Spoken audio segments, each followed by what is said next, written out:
שלום וברוכים הבאים לאחוז החסימה, השעשועון הפוליטי שכולם רוצים להשתתף בו, אבל רק המומחים הגדולים בתולדות הפוליטיקה הישראלית יכולים לעשות את זה. אנחנו כמובן מדברים על המתמודדים שלנו, אז בואו לא נבזבז זמן וכבר נכיר אותם. אז נתחיל איתך אורן, בן 28 מחולון. אכן כן. אתה כתב ברשת שוקן. נכון. כתב בעיתונים המקומיים של האזור שלך, נכון. מתעסק בפוליטיקה, באקטואליה, יש לך פודקאסט בשם מדברים אקטואליה. ברדיו החברתי הראשון. אז אתה חזק מאוד באקטואליה ופוליטיקה, מאיפה החיבור?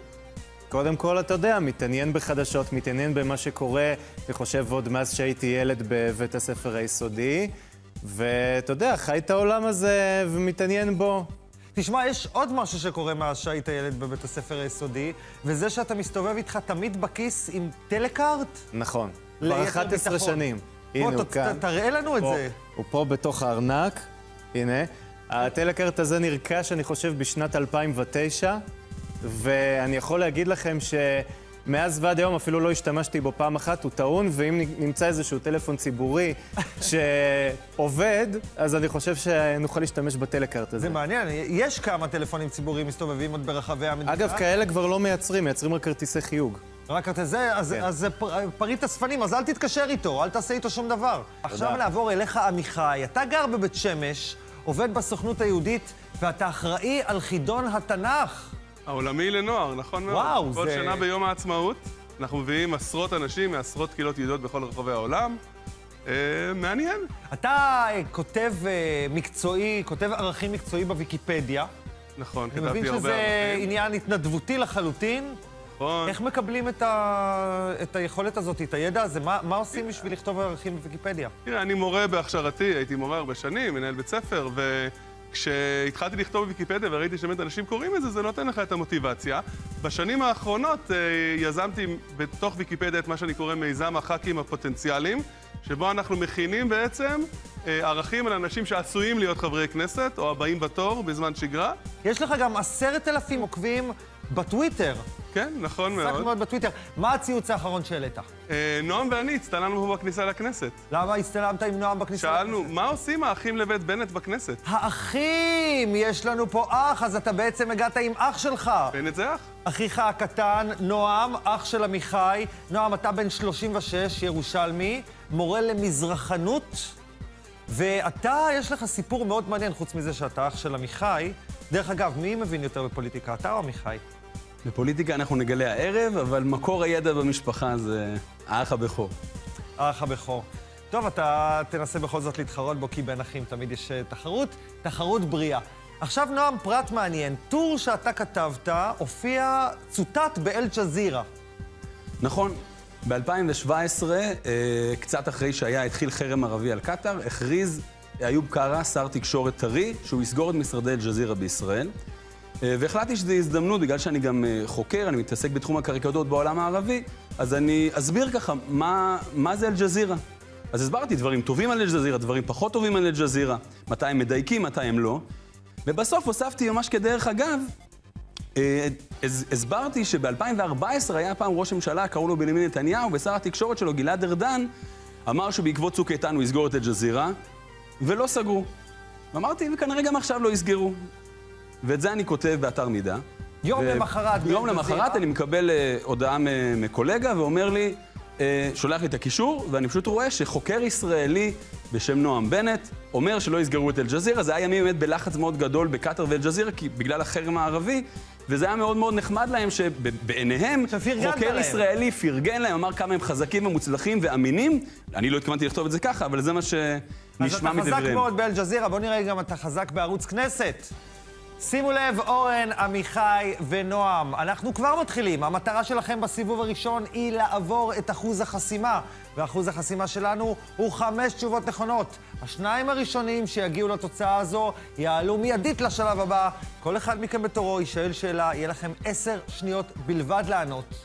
אז בואו נראה מי ישרוד את אחוז החסימה. הנה זה מגיע. האחיו של דוד לוי, שכיהן גם כחבר כנסת, הוא...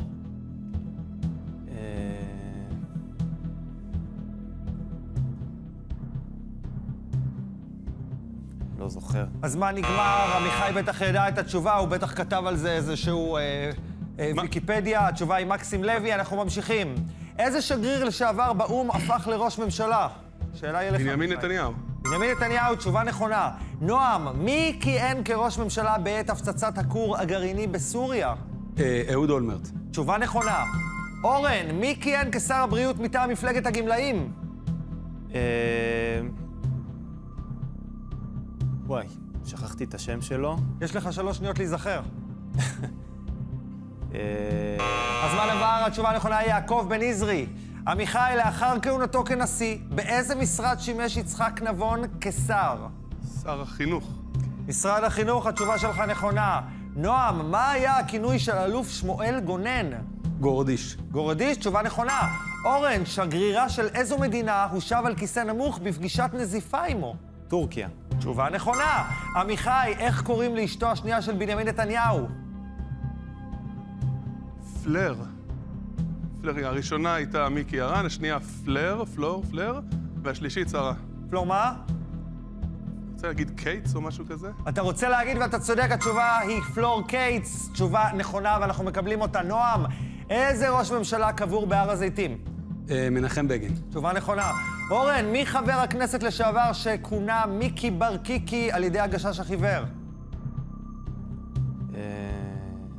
מיקי בר קיקי. התשובה הנכונה היא מיקי בר זוהר. עמיחי, מטעם איזו מפלגה מכהן חבר הכנסת פטין מולה? הליכוד. תשובה נכונה. נועם, למי קרא יצחק שמיר? אברשה, חזור הביתה. אברהם שריר. אברהם שריר, התשובה נכונה. אורן, מתי התחילו ההצבעות האלקטרוניות במליאה? בשנות ה-90. שנות ה-90 זו תשובה כללית מדי, והיא לא מדויקת. שנה. 1992. 1989 היא התשובה הנכונה. עמיחי, איזה ראש ממשלה טבע את המשפט לא שואלים ג'נטלמן איפה הוא היה בלילה? מנחם בגין. תשובה נכונה, עלית לשלב הבא, אנחנו כבר ממשיכים. נועם, מאיזו דרגה צבאית מונע חוק הצינון התמודדות לכנסת לתקופה של 3 שנים?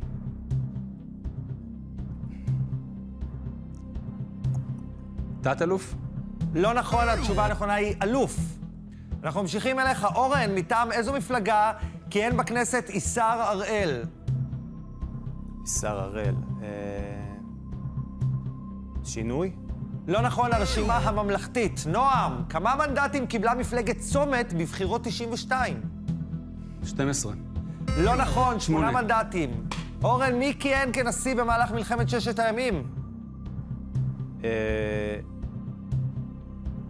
זלמן שזר. תשובה נכונה, אורן.